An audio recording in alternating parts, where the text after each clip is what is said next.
पाँचथर क्लबले सङ्कटालाई हरायो गाइज। यस साथीहरू, तपाईँहरूले सही सुन्नुभयो। यदि तपाईँ पाँचथरबाट हुनुहुन्छ भने झट्टै कमेन्ट गर्नुहोला। तपाईँहरूको यो एकदमै प्राउड मोमेन्ट हो। सबै पाँचथरका फ्यान्सहरूलाई पनि बधाई छ। सङ्कटा जस्तो ए डिभिजन क्लबलाई जितेर पूर्वमा पनि फुटबल खेल्छन्, राम्रा राम्रा क्लब र खेलाडीहरू छन् भनेर नेपालमा पूर्वलाई चिनाइदिनु भएकोमा पाँचथर क्लबलाई धेरै धेरै धन्यवाद छ। फुटबलमा पूर्वको शान बनिदिनु भएकोमा पनि पाँचथर क्लबलाई धन्यवाद छ।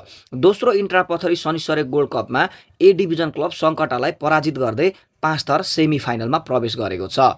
पथरी रङ्गशालामा भएको खेलको दोस्रो मिनेटमा क्याप्टेन रोशन आङदेम्बेको पासमा विशाल घलानले गरेको गोल नै यस खेलको निर्णायक गोल बन्न पुग्यो। साबिक उपविजेता सङ्कटा क्लब भने यसपालि पहिलो चरणबाट नै बाहिरिएको छ। दोस्रो हाफमा भने दुई टिमबीच झगडा हुँदा खेल केही समय अवरुद्ध भएको थियो। दुवै टिमले समान 4वटा यल्लो कार्ड खाए।